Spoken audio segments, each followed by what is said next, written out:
من خودم ترکمنم، آدمای صاف و سادن، هر چی که میگن همونن.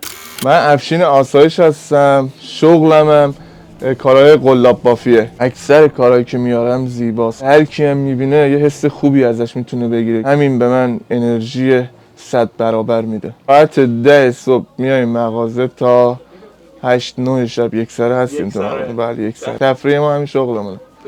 والا تو هر شغلی بخوای موفق بشی باید تلاش داشته باشی، پشت کار، سالم و حلال باید کار کنی. آدم با خیال راحت تو بازار شما ترکمن‌ها آره باید تشریف بیارید که ببینید چه آدمای خوبی هستن و البته مهمون نواز. برگردن عقب دوباره وارد این شغل میشین؟ آره کاملا، من شغلمون خیلی دوست دارم. آرزوم سلامتی پدر مادرم، سلامتی برادرام، موفقیتشون. همین.